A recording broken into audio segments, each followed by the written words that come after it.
மகா என்ன பண்ணுறாங்க, அந்த குழந்தை கூட ரொம்ப சந்தோஷமாக வந்து பழக ஆரம்பிக்கிறாங்க. தொடர்ந்து வந்து அந்த குழந்தைக்கு வந்து சாப்பாடு ஊட்டி விடுறது, அந்த குழந்தைய கவனிச்சுக்கிறது, அந்த குழந்தை கூட நல்லா பழகுறது, அந்த குழந்தை கூட விளையாடுறது, அந்த மாதிரி விஷயங்கள்லாம் வந்து மகா வந்து அப்படியே வந்து ஆழ்ந்து போகிறாங்க. சூர்யா வந்து "என்ன மகா என்னை கவனிக்கவே மாட்டேங்கிறா, எனக்கு தேவையானது கூட பண்ணவே மாட்டேங்கிறா, எப்போ பார்த்தாலும் அந்த குழந்தை கூடவே இருக்காளே" அப்படின்னு சொல்லிட்டு யோசிக்கிறார் சூர்யா. சூர்யா வந்து பார்க்குறாரு, பார்த்தா மகா வந்து சிரிச்சபடி வந்து குழந்தை கூட அந்த தலகாணி போட்டு விளையாடிட்டு இருக்காங்க. குழந்தையும் தலகாணி போடுற, இவங்களும் தலகாணி போடுற, 2 பேரும் வந்து சந்தோஷமா விளையாடிட்டு இருக்காங்க. மகா பார்க்கும்போது புத்தம் புதுசா சூர்யாவுக்கு தோணுது. மகா என்ன இப்படி வந்து இருக்கா? ரொம்ப வந்து குழந்தையாவே மாறிட்டாளே குழந்தை கூட சேர்ந்து. அவளோட பிஹேவியர் எல்லாமே வேற மாதிரி இருக்கே. இந்த மாதிரி ஒரு சந்தோஷமான மகாவ நான் பார்த்ததே இல்ல. எப்பவுமே ஏதாவது ஒண்ணு யோசிச்சுனே தான் இருப்பா. ஆனா இவ்ளோ சந்தோஷமா வந்து மாறியிருக்க மகாவ நான் இப்ப தான் பார்க்குறேன். இத டிஸ்டர்ப் பண்ண வேணாம். எல்லாம் இந்த குழந்தையால தான் அப்படின்னு சொல்லிட்டு, அப்படியே வந்து கதவ சாத்திட்டு சூர்யா போயிடுறாரு. அடுத்து வந்து சூர்யா யோசிக்கிறாரு, ஒரு குழந்தை வந்து இந்த அளவு வந்து பிரச்சனை பண்ணாலும், ஆனா அந்த குழந்தையால எவ்ளோ சந்தோஷம் கிடைக்குதுல்ல அப்படின்னு சொல்லிட்டு யோசிச்சுட்டு இருக்காரு. இங்க வந்து என்ன பண்றாங்க, மகா வந்து சாப்பிட கூப்பிடுறாங்க சூர்யாவ. சூர்யாவும் வராரு. "என்ன மகா வந்து சாப்பிடலையா?" அப்படின்னோனே, "இல்லைங்க, நீங்க வர வரைக்கும் வெயிட் பண்ணேன். குழந்தைக்கு சாப்பாடு ஊட்டி தூங்க வச்சுட்டேன். நீங்க வாங்க" அப்படின்னு சொல்லிட்டு கூப்பிடுறாங்க. சாப்பாடு போடுறாங்க. அப்போ வந்து சூர்யா வந்து மகாவே பார்க்குறாரு. "என்ன மகா ரொம்ப சந்தோஷமா இருக்க?" "இல்லைங்க, குழந்தை வந்ததால எனக்கு அவ்வளோ சந்தோஷமா இருக்கு. உண்மையிலேயே அழகி வந்து அவ்வளோ நல்ல பொண்ணு தெரியுமா? என்ன நல்ல பொண்ணு, வாழ்த்தணும் பயங்கரமா பண்றாளே! குழந்தைங்கன்னா வாழ்த்தனம் பண்ண தான் செய்வாங்க. அதெல்லாம் ஒரு பெரிய விஷயமா எடுத்துக்கிட்டா எப்படிங்க?" அப்படின்றாங்க. கொஞ்சம் நெஞ்ச வாழ்த்தனமா பண்றா, பெரிய விஷயமா எடுத்துக்காம இருக்கிறதுக்கு அப்படின்னு சொல்லிட்டு சித்ராவும் சொல்றாங்க. "நீ எப்படி தான் அவள வந்து பார்த்துக்கிறியோப்பா, எங்களாலாம் முடியவே முடியாது" அப்படின்னு சொல்லி சித்ரா சொல்லிட்டு இருக்காங்க. உடனே வந்து மகா வந்து அப்படிப்பட்டவளே கிடையாது. அவளுக்கு எப்பயும் பொறுமை அதிகமா இருக்கு. அதான் குழந்தைங்க நல்லா பார்த்துக்கிறா.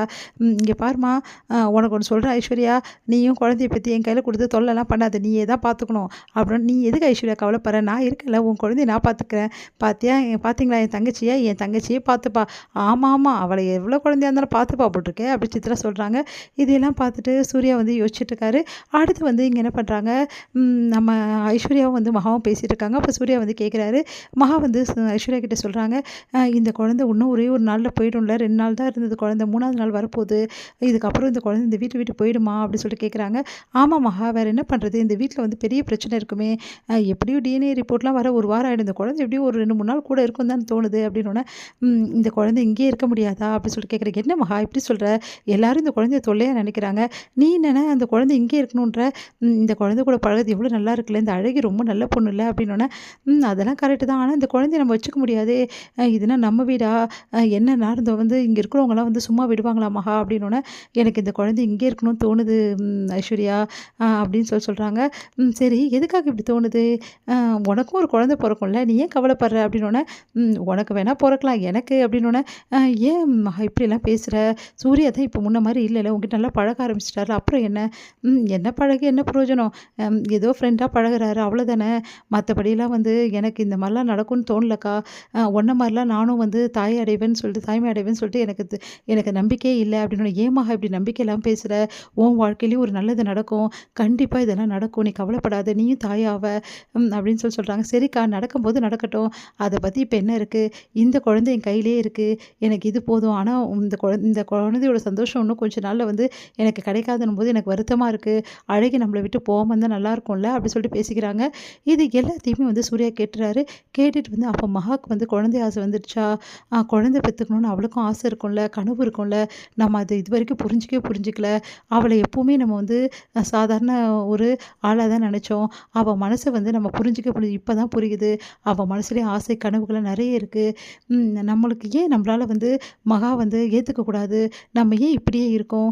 கூடிய சீக்கிரம் வந்து மகா கூட சேர்ந்து வாழ ஆரம்பிக்கணும். அதுக்கு முதல்ல என் மனச நான் பக்குவப்படுத்திக்கணும் அப்படின்னு சொல்லிட்டு சூர்யா யோசிக்கிறாரு. "நீ கவலைப்படாத மகா. கூடிய சீக்கிரம் நீ தாயாவ. கண்டிப்பா இது நடக்கும்" அப்படின்னு சொல்லிட்டு யோசிச்சுட்டே போறாரு. சோஷியல் ஒர்க்கர் வந்து அந்த குழந்தைய தேடி வராங்க. அவங்க கிட்ட வந்து இந்த மாரி இந்த குழந்தை எதுக்கு இங்க இருக்கு? இந்த குழந்தைக்கு எங்களுக்கு சம்மந்தம் இல்லன்னு எல்லாரும் சொல்லி பார்க்குறாங்க. நாங்க ஒத்துக்க மாட்டோம். இந்த குழந்தைக்கும் இந்த வீட்ல உள்ளவங்களுக்கும் சம்மந்தம் இருக்குன்னு அவர் சொல்றாரு.